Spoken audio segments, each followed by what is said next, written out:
Friends, अगर आप एक बिजनेसमैन हैं या एक अकाउंटेंट है तो आप लोगों ने कभी ना कभी अपनी लाइफ में, अगर आप टैली प्राइम यूज करते हैं या टैली यूज करते हैं, तो आपने जीएसटी के अकॉर्डिंग कभी ना कभी डेबिट नोट या क्रेडिट नोट इशू जरूर किया होगा अपनी किसी पार्टी को या अपने किसी सप्लायर को।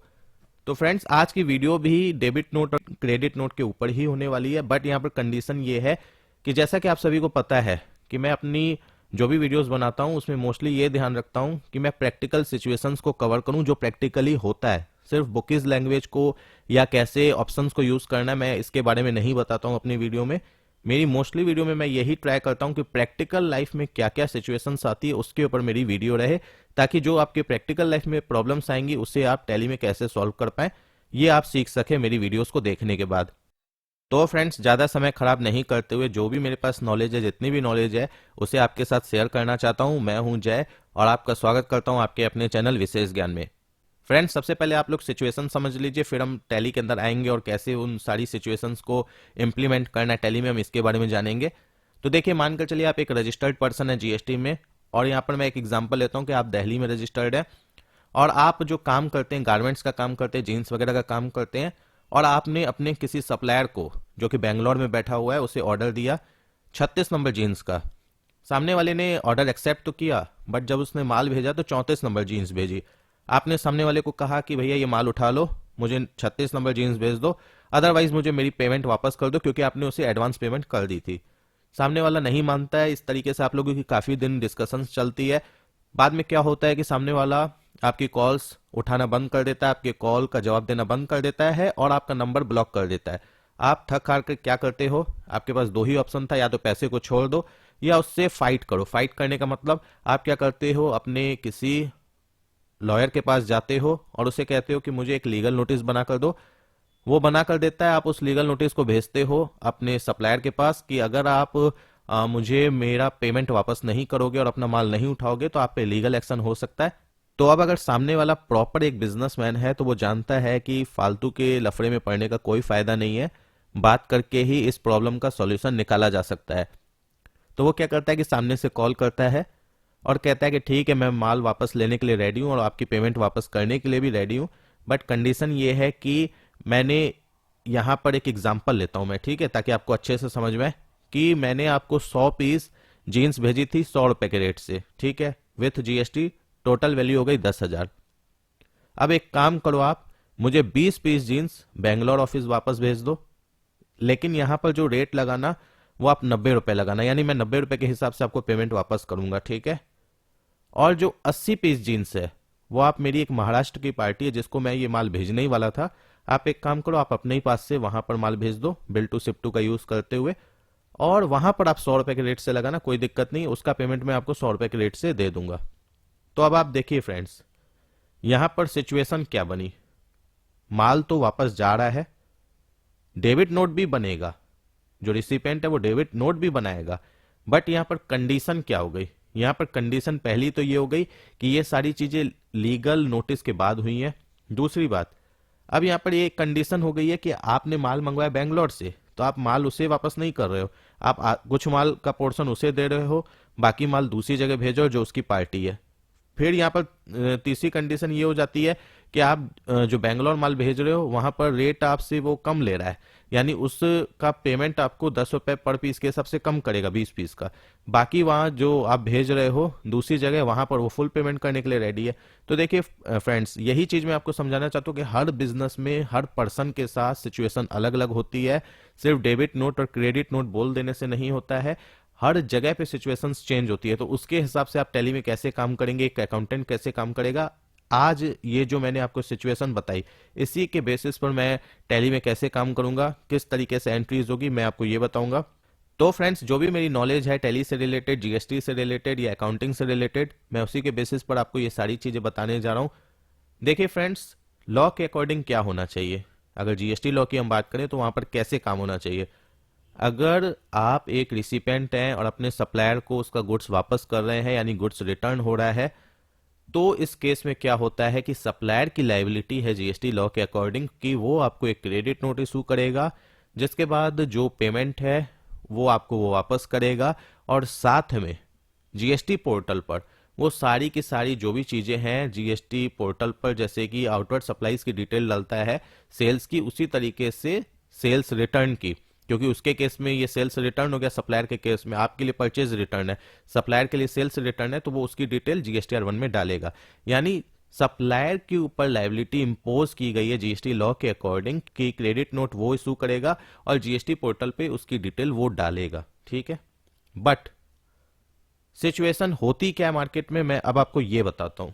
यहां पर पहली सिचुएशन ये होती है कि पर्सन क्या करता है, एक सप्लायर जब उसे माल वापस भेजता है उसका रिसिपेंट, तो वो क्या कहता है कि आप एक काम करो, आप एक डेबिट नोट इशू करो, ट्रांसपोर्ट में माल लगा दो, मेरे पास माल पहुंच जाएगा, उसके बाद मैं आपको क्रेडिट नोट इशू कर दूंगा। पहली सिचुएशन ये होती है। तो यहां तक चलो चलेगा, कोई दिक्कत नहीं है, जबकि नियम से वो होना चाहिए कि पहले वो इशू करे, फिर उसके रेफरेंस में हम डेबिट नोट इशू करें, क्योंकि वहां पर हम उसका नंबर भी डाल सकते हैं। टैली में जब आप एंट्री करते हैं तो वहां पर उसका नंबर भी डाल सकते हैं। चलिए कोई दिक्कत नहीं, यहां तक तो चलेगा।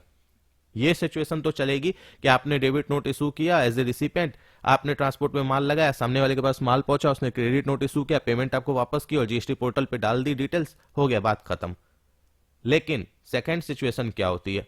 सेकंड सिचुएशन ये होती है कि सामने वाला पर्सन बोलता है देखो मैं क्रेडिट नोट तो इशू नहीं करूंगा, क्योंकि रिसिपेंट को अगर लॉ की नॉलेज होगी तो वो बोलेगा मैं डेबिट नोट इशू करके माल तो भेज रहा हूं, आपको क्रेडिट नोट इशू करना पड़ेगा, क्योंकि मेरे पास भी तो एक डॉक्यूमेंट होना चाहिए, वैलिड डॉक्यूमेंट प्रूफ करने के लिए कभी फ्यूचर में कि आपको मैंने माल भेजा, आपने वहां से एक सपोर्टिंग डॉक्यूमेंट यानी क्रेडिट नोट भेजा कि हाँ भाई साहब मुझे माल रिसीव हो चुका है और ये रहा क्रेडिट नोट, अब आपकी इतनी पेमेंट बकाया है, आपको मैं पेमेंट वापस कर रहा हूं और आप पोर्टल पे डालोगे। मेरे पास भी तो कोई वैलिड डॉक्यूमेंट होना चाहिए अकॉर्डिंग टू जीएसटी लॉ। और साथ में अगर देखा जाए, क्योंकि इस केस में लीगल नोटिस भी भेजा गया, तो यहां पर तो वो डॉक्यूमेंट तो और ज्यादा कंपलसरी हो जाता है, तो होना चाहिए। वहां पर सप्लायर क्या कहता है, सेकेंड सिचुएशन की मैं बात कर रहा हूं, कि एक काम करो, आप एक सेल्स इनवॉइस बनाओ। आप यहां पर क्रेडिट नोट डेबिट नोट के चक्कर में मत पड़ो, क्योंकि मैं ये सारी चीजें नहीं समझ पाता हूं, मैं नहीं कर पाऊंगा क्रेडिट नोट इशू, मेरा या तो मैनुअल काम है या मुझे ये सारी चीजें नहीं समझ में आती हैं। आप मुझे माल भेज दो, सेल्स इनवॉइस बना दो, ठीक है। तो देखिए फ्रेंड्स, लॉ के अकॉर्डिंग जीएसटी लॉ आपको कोई रेस्ट्रिक्ट नहीं करता है कि आप सेल्स इनवॉइस बना सकते हैं या नहीं बना सकते हैं। प्रॉपर तरीका है क्रेडिट नोट और डेबिट नोट के थ्रू किसी भी माल को वापस करने का, लेकिन आप सेल्स इनवॉइस के थ्रू भी कर सकते हैं। बट यहां पर कंडीशन क्या हो जाएगी? पहली तो बात यहां पर यह है कि आपने लीगल नोटिस भेजा है, जो मैंने ये सिचुएशन बनाई उसके हिसाब से आपने लीगल नोटिस भेजा है, आप उसे सेल्स नहीं दिखा सकते। आपने यहाँ पर माल लेने की, वापस लेने की बात की थी उस लीगल नोटिस के अंदर, तो आपको डेबिट नोट ही इशू करना पड़ेगा। पहले तो आप यहाँ खुद फंस जाएंगे अगर आपने सेल्स इनवॉइस बनाई, पहली बात। दूसरी बात कि अगर आप जीएसटी लॉ के अकॉर्डिंग भी बात करें, यहां पर आपको कोई रेस्ट्रिक्शन नहीं की गई है, लेकिन एक दिक्कत है कि अगर आप कोई भी चीज सेल्स के रूप में दिखाते हैं तो वो क्या हो जाता है कि आपका जो टर्नओवर है वो इंक्रीज हो जाता है। ऐसे तो अगर उसमें आप रेट ज्यादा लगा कर देंगे तो इनकम टैक्स में आपके ऊपर टैक्स की लायबिलिटी भी बढ़ जाएगी, लेकिन अगर आपने सेम रेट लगाया जिस रेट में आपने परचेज किया है तो चलिए आपका कोई प्रॉफिट नहीं हुआ तो इनकम टैक्स तो नहीं लगेगा। लेकिन अगर हम जीएसटी की बात करें तो यहाँ पर आपकी टर्नओवर इंक्रीज कर जाएगी, क्योंकि वो सेल में ऐड हो जाएगा, वहां पर आपकी टर्नओवर इंक्रीज कर जाएगी। लेकिन अगर आप वहीं पर डेबिट नोट इशू करते हैं तो आपकी टर्नओवर पर इसका कोई इंपैक्ट नहीं पड़ेगा, ठीक है। सिर्फ ये दिक्कत आती है। तो फ्रेंड्स, आपने देखा कि प्रैक्टिकली जितना लॉ में आसानी से कोई भी चीज लिखी रहती है उस तरीके से काम नहीं करती है, क्योंकि हर एक पर्सन का काम करने का तरीका भी अलग होता है। दूसरी बात, यहाँ पर जो हम देखते हैं अपने देश के अंदर, यहाँ पर इलिटरेट पर्सन ज्यादा हैं जो बिजनेस करते हैं, हर पर्सन लिटरेट नहीं है। दूसरी बात, अगर वो लिटरेट हैं भी तो साथ में उनके पास न तो वैसा कोई सेटअप है जिसमें कि उनके पास कोई सॉफ्टवेयर हो, अकाउंटिंग सॉफ्टवेयर हो, या उनके पास कोई प्रॉपर अकाउंटेंट हो, उन्हें खुद से सारी चीजें करनी होती है। तो वहां पर वो इन सारे कॉम्प्लायंसेस से बचना चाहते हैं, क्योंकि उनके पास नॉलेज नहीं होती है या वो पैसे नहीं खर्च करना चाहते इन सारे कॉम्प्लायंसेस को करवाने के लिए, ठीक है। तो इस वजह से क्या होता है कि जो पर्सन नॉलेजफुल होता है, जिसके पास सारी नॉलेज भी होती है, उसे सब कुछ पता भी होता है, वो भी प्रॉपर तरीके से काम नहीं कर पाता है, क्योंकि उसे काम इन्हीं लोगों के साथ करना होता है, ठीक है। लॉ में तो हर चीजें आसानी से लिख दी जाती है, ऐसे समझते हुए कि हमारे यहाँ सब पढ़े लिखे हैं, सभी कॉम्प्लायंसेस करने के लिए रेडी रहते हैं, लेकिन एक्चुअल फैक्ट जब आप ग्राउंड पर जाएंगे तो कुछ ऐसा देखने को नहीं मिलेगा। सिर्फ कुछ बड़ी बड़ी कंपनीज में या जहां पर बड़े लेवल पे काम होता है वहां देखने को मिलेगा, अदरवाइज आपको हर जगह इसी तरीके के लोग मिलेंगे। जब आप काम करेंगे तो आपको ऐसे ही बिना कॉम्प्लायंसेस करने वाले लोग ही मिलेंगे। तो इस सिचुएशन में क्या करना है? देखिए, जो अभी तक मैंने आपको बताया, कि मतलब माल वापस गया, उसमें से 20 पीस बेंगलोर गया, 80 पीस कहाँ गया, महाराष्ट्र गया उसकी एक पार्टी के पास। तो अगर हम लॉ के अकॉर्डिंग बात करें तो हमें क्या करना है, क्योंकि सामने वाले ने बोला कि आपको क्रेडिट नोट तो मैं इशू कर दूंगा, लेकिन आपको क्या करना है, आपको डेबिट नोट पर आपको माल ट्रांसपोर्ट के थ्रू मुझे भेज देना है। यहाँ पर एक सिचुएशन और आएगी, क्योंकि आप ट्रांसपोर्ट के थ्रू माल भेज रहे हैं, तो अब ट्रांसपोर्ट में बुक आपने कराया है माल, पेमेंट ट्रांसपोर्ट को अगर आप कर रहे हैं एज ए रिसिपिएंट, तो आरसीएम की लाइबिलिटी आपके ऊपर एप्लीकेबल हो जाएगी अकॉर्डिंग टू जीएसटी लॉ। उसके बाद क्या होगा, क्योंकि अब ये एक एडिशनल एक्सपेंस आपने खुद से कर दिया माल वापस भेजने का, अब आप इसकी भी पेमेंट मांगेंगे सामने वाले सप्लायर से कि इसकी भी पेमेंट मुझे वापस करो। तो इसके लिए वो जो आपको क्रेडिट नोट देगा, क्योंकि यहाँ पर जीएसटी का तो कोई रोल है नहीं, तो यहाँ पर वो एक फाइनेंशियल क्रेडिट नोट देगा आपका सप्लायर, और आप उसकी एंट्री डेबिट नोट में करेंगे, जिसका इम्पैक्ट आपको मतलब इनकम टैक्स में पड़ता है, लेकिन यहाँ पर कोई इम्पैक्ट पड़ेगा नहीं, क्योंकि एक तरफ आपने खर्च किया दूसरी तरफ रिसीव कर लिया तो बात बराबर हो जाएगी, लेकिन इसका इम्पैक्ट आपको इनकम टैक्स में पड़ता है। यहाँ पर जीएसटी का क्रेडिट नोट वगैरह नहीं आएगा, ठीक है, क्योंकि यहाँ पर इनवॉइस से रिलेटेड ये चीज नहीं, एक एडिशनल चीज हो रही है। हाँ, लेकिन एज ए रिसिपेंट आपके ऊपर आरसीएम एप्लीकेबल हो जाएगा, क्योंकि आपने ट्रांसपोर्ट के थ्रू माल बुक किया है, और आपको आरसीएम के अकॉर्डिंग गवर्नमेंट को टैक्स जमा करा के बाद में उसकी आईटीसी क्लेम कर लेनी है। तो देखिए फ्रेंड्स, आपको सारी सिचुएशन समझ में आ गई। तो अब हम चलते हैं टैली पर। सबसे पहले हम क्या करते हैं, यहाँ पर हम एक आइटम बना लेते हैं, जो कि मैंने ऑलरेडी बना रखा है, मैं अल्टर में दिखा रहा हूँ, आप क्रिएट में बनाएंगे अगर आप फर्स्ट टाइम कर रहे हैं तो। स्टॉक आइटम में जीन्स में स्टॉक आइटम में जाएंगे, जीन्स नाम से एक आइटम बना लेंगे। ये सारी चीजें आपको दिख रही है, मैं इसके बारे में ज्यादा डिटेल में नहीं बता रहा हूँ। इस तरीके से बन जाएगा आइटम, सिर्फ मैं आपको एक बार दिखा दे रहा हूँ कि किस तरीके से मैंने बनाया है। फिर लेजर्स की बात करते हैं। लेजर्स हमें बनाना है, हमें पार्टी का लेजर जिससे हम माल परचेज करेंगे उसका लेजर बनाना है, जस्ट लाइक ऐसे ही बनेगा जैसे आपको स्क्रीन पर रिफ्लेक्ट हो रहा था।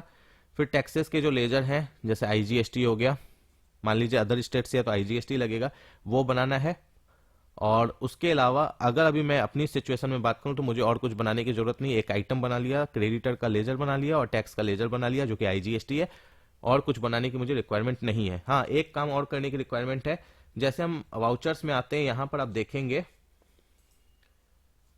सॉरी, यहां पर पेमेंट और रिसीट में आपको दिखता है, रिसीट में क्रेडिट नोट दिखेगा, पेमेंट में आपको दिखेगा डेबिट नोट। तो बाय डिफॉल्ट जो ये दिया गया है टैली की तरफ से, इन डेबिट नोट और क्रेडिट नोट का हम यूज नहीं करेंगे।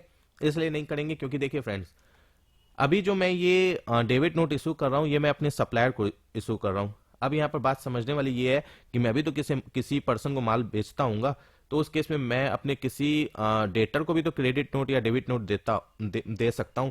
तो इस केस में क्या है कि अगर मैं दोनों को मिक्स कर दूं, मतलब परचेज के डेबिट नोट को मिक्स कर दूं और सेल के डेबिट नोट और क्रेडिट नोट को मिक्स कर दूं, यानी एक ही में दोनों के काम को करूं, तो नंबरिंग की प्रॉब्लम आती है और थोड़ी दिक्कत होती है। इसीलिए हम इनका यूज नहीं करेंगे। इसे हम एज ए फाइनेंशियल जो हम डेबिट नोट या क्रेडिट नोट हमें मिलता है इनकम टैक्स के पर्पज से, उसके लिए यूज करेंगे। बाकी जब हमें परचेज के लिए कोई डेबिट नोट या क्रेडिट नोट बनाना हो और सेल के लिए कोई डेबिट नोट या क्रेडिट नोट बनाना हो, तो उस केस के लिए हम अपना एक सेपरेट वाउचर क्रिएट करेंगे। प्रॉपर तरीका ये है, बाकी आप उसका यूज भी करेंगे तो दिक्कत नहीं है, लेकिन अपना प्रॉपर हम सेपरेट वाउचर क्रिएट करेंगे। वो कैसे होगा, क्रिएट में जाएंगे, वाउचर टाइप में जाएंगे, यहां पर लिखेंगे डेबिट नोट फॉर परचेज। नाम देने से पता रहेगा ये कौन सा डेबिट नोट है, और यहां पर आप इसका क्या कर लेंगे, इसे डेबिट नोट में डालेंगे, ठीक है। और यहां पर मेथड ऑफ नंबरिंग में ऑटोमेटिक, यहां पर यस करके आप चाहें तो उसकी सीरीज एक फिक्स कर सकते हैं, सेट कर सकते हैं। ये मैंने ऑलरेडी इनवॉइस में कैसे सीरीज बनाई जाती है उस वीडियो में बता रखा है, तो आप वहां से देखकर सेम वही काम यहां भी कर सकते हैं, ठीक है। और वाउचर के अंदर पहले ही से टैक्सेस के लेजर आ जाएं, ये सारी चीज अगर करना हो तो ये भी काम आप मेरी प्रीवियस वीडियो देख सकते हैं, उसके अकॉर्डिंग आपको पता चल जाएगा। कंट्रोल ए, सेव कर दिया मैंने। क्रेडिट नोट की अभी रिक्वायरमेंट है नहीं मुझे, मैंने तो डेबिट नोट बनाया क्योंकि मुझे डेबिट नोट का ही काम पड़ेगा। तो क्रेडिट नोट डेबिट नोट का जो वाउचर इस तरीके से बन जाएगा। क्रेडिट नोट का वाउचर भी आप इसी तरीके से बना सकते हैं, सिर्फ आपको सेलेक्ट टाइप ऑफ वाउचर में क्रेडिट नोट चूज करना होगा। हाँ, अगर आप बनाना चाहते हैं क्रेडिट नोट फॉर सेल तो आप इस तरीके से बनाएंगे, ये लिखेंगे, क्रेडिट नोट ले लेंगे, सिर्फ नाम का अंतर होगा, बाकी सारी चीजें सेम होंगी। नाम ऊपर में जो है credit note for purchase, credit note for sale, debit note for purchase, debit note for sale. Sale के केस में यानी जो आपने सेल किया उसके लिए जो आपको डेबिट नोट या क्रेडिट नोट यूज करना है वो सेल वाला करेंगे, परचेज के लिए जो यूज करना है वो परचेज वाला करेंगे। तो अभी फिलहाल मैंने डेबिट नोट फॉर परचेज ही बनाया, क्योंकि आज की ये जो सिचुएशन है इसमें मेरा वही काम आने वाला है। आ जाएंगे हम यहाँ, सबसे पहले हम एक परचेज की एंट्री पास करेंगे, हमने जिस सप्लायर से परचेज किया है। यहाँ पर हम मान लीजिए 1 तारीख को ही करते हैं, सप्लायर का इनवॉइस नंबर, डेट वगैरह डाल देंगे, पार्टी ले लेंगे जिससे हमने परचेज किया है। यहाँ पर हमें परचेज का एक कॉमन लेजर बनाना है। आप मल्टीपल लेजर यूज करते हैं तो वो भी बना सकते हैं, दिक्कत नहीं है। अब यहाँ पर जीन्स हमने बना रखी है, ले ली मैंने 100 क्वांटिटी 100 रुपए के रेट से, ठीक है। लेकिन यहाँ पर एक दिक्कत है कि मेरी विथ जीएसटी 10,000 रुपये है, ठीक है। अब यहाँ पर एक काम कर लेते हैं, हम रेट निकाल लेते हैं इसका कि पर पीस का कितना पड़ेगा।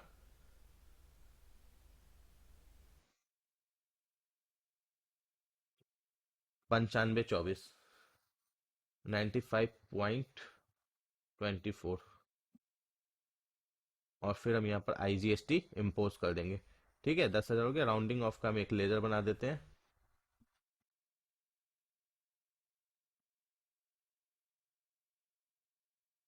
इनडायरेक्ट एक्सपेंस या इनकम किसी में भी डाल सकते हैं। Not applicable, not applicable. यहाँ पर हम चाहे तो ये कर देते हैं इनवॉइस राउंडिंग, सॉरी ये नहीं,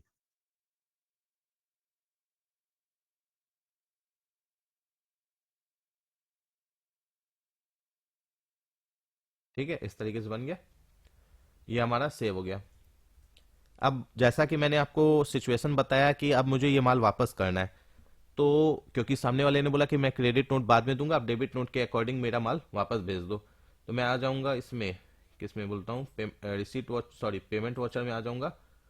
यहाँ जो एरो है इस पे आ जाऊंगा और डेबिट नोट पर क्लिक करूंगा। यहाँ पर देखिए जो मैंने डेबिट नोट फॉर परचेज बनाया था वो आ गया, उसे मैं लूंगा और यहाँ पर मैं पार्टी वही लूंगा, HMM इंटरप्राइजेस, ठीक है।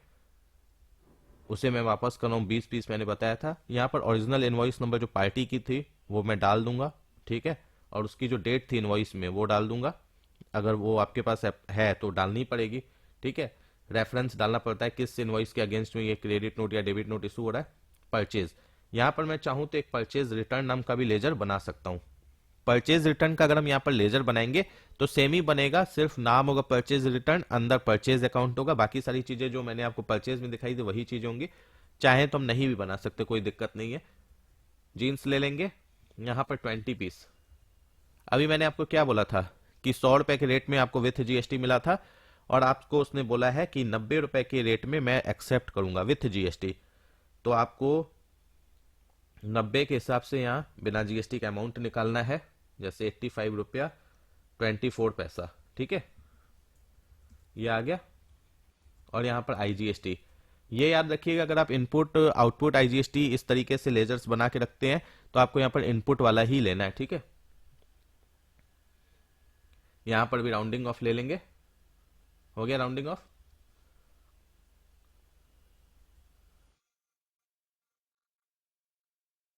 यहाँ पर एक चीज गड़बड़ है, वो गड़बड़ क्या है कि 90 × 20 होगा 1800। यहाँ पर वैल्यू 10 रुपए कम आ रही है, तो यहाँ पर मैंने वैल्यू सही से नहीं डाली है।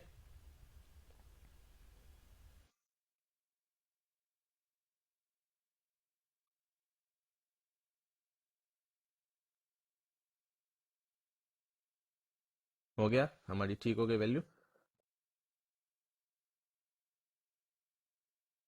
चलिए 1 रुपए की कोई बात नहीं, ये कैलकुलेशन की बात है, वो तो कैलकुलेट आप अच्छे से करके डालेंगे, मैं तो यहाँ पर सिर्फ आपको समझाने के लिए बता रहा हूँ। यहाँ पर जीएसटी डिटेल्स में क्या है, सेल्स रिटर्न, ठीक है। सेल्स रिटर्न, अब ये बात समझिएगा, यहाँ पर से आप सोचेंगे कि हम तो परचेज रिटर्न कर रहे हैं, यहाँ पर सेल्स रिटर्न क्यों आ रहा है। इसके पीछे का मैं आपको ये लॉजिक समझाना चाहता हूँ कि आपको मैंने क्या बोला, जीएसटी के अकॉर्डिंग एक सप्लायर की लाइबिलिटी होती है कि वो आपको क्रेडिट नोट देगा, आप उस क्रेडिट नोट की यहाँ पर डिटेल डाल रहे हैं। तो क्रेडिट नोट के अकॉर्डिंग क्या है, अगर आप उसके क्रेडिट नोट को आप पढ़ेंगे तो उसमें क्या होगा, उसके अकॉर्डिंग सप्लायर के अकॉर्डिंग वो सेल्स रिटर्न होगा, इसीलिए यहाँ पर आप सेल्स रिटर्न करेंगे। क्योंकि यहां पर आपकी लाइबिलिटी ही नहीं होती है कि आप डेबिट नोट बना कर देंगे, ये तो हम अपने पास टैली में एंट्री करने के लिए कि हमारे पास अकाउंट्स प्रॉपर हो उसके वजह से हम एंट्री करते हैं। लाइबिलिटी जीएसटी में बांधी गई है सप्लायर की, तो उसके क्रेडिट नोट के प्रोस्पेक्टिव से अगर हम देखें तो क्या है, उसके लिए सेल्स रिटर्न है, तो वही चीज हमें यहाँ पर डालना है, reason for issuing note, sales return. अब यहाँ पर पूछ भी रहा है, आप सामने देख भी सकते हैं, सप्लायर डेबिट नोट और क्रेडिट नोट नंबर, तो क्रेडिट नोट नंबर यहाँ पर जो भी होगा, अभी आपके केस में क्योंकि मैंने बताया कि आपने पहले इशू किया है तो अभी तो आप नहीं डालेंगे, बाद में जब भी आपको मिल जाएगा, जब भी वो क्रेडिट नोट दे देगा तो वो नंबर यहाँ पर डाल देंगे और उसकी डेट। ठीक है, इस तरीके से हो गया। ठीक, अब उसने बोला था कि एक जो 80 पीस माल है वो मेरी दूसरी पार्टी को भेजो जो कि महाराष्ट्र में बैठी है। तो अब सबसे पहले हमें क्या करना है, यहां पर हमें लेना तो यही है एचएमएम इंटरप्राइजेस, ठीक है, जो हमारा सप्लायर है, उसका ओरिजिनल इनवॉइस नंबर डालेंगे, उसका डेट डालेंगे, सब कुछ ओके है। ठीक है, अब यहां पर क्या है कि ये जो बिल टू शिप टू का कॉन्सेप्ट बनेगा, और ईवे बिल तब बनेगा जब 50,000 से ज्यादा की वैल्यू, अदरवाइज इसी के बेसिस पर आपका माल बुक हो जाएगा ट्रांसपोर्ट में। बायर में उसी की डिटेल रहेगी, एचएमएम की, जो आपका बायर मतलब जो आपका सप्लायर है। अब यहां पर उसकी डिटेल आ जाएगी जिस फर्म पर उसने माल भेजने को बोला है। तो अब यहां पर मानकर चलिए हम क्रिएट करते हैं, मानकर चलिए राम गारमेंट्स, एक एग्जांपल के रूप में कुछ भी ले लेते हैं। ठीक है, ये अनरजिस्टर्ड भी हो सकता है, रजिस्टर्ड भी हो सकता है, इससे कोई मतलब नहीं है। ठीक है, अब यहां पर हम इसे ले लेते हैं सनडे क्रेडिटर ही एक बार को ले लेते हैं, उससे कोई दिक्कत नहीं है। ठीक है, उसकी एड्रेस पूरी डाल देंगे ताकि बिल में उसकी पूरी एड्रेस आ जाए, उसकी स्टेट जैसे महाराष्ट्र मैंने बोली डाल देंगे। अब मान लीजिए वो अनरजिस्टर्ड है, रजिस्टर्ड होगा तो रेगुलर चूज करते हैं, उसका जीएसटी नंबर डाल देंगे, और उसकी एड्रेस जैसे कि मैंने बताया अगर आप डालेंगे तो पूरी यहां पर आ जाएगी। अब आप यहां पर देखिए, फिर आपको क्या करना है, जीन्स लेनी है, 80 पीस लेनी है। आपका यहां पर रेट वही रहेगा क्योंकि यहां पर उसने सिचुएशन क्या बोली कि आपका 100 रुपए के रेट से ही मैं पेमेंट कर दूंगा उस पार्टी को जो आप भेजेंगे।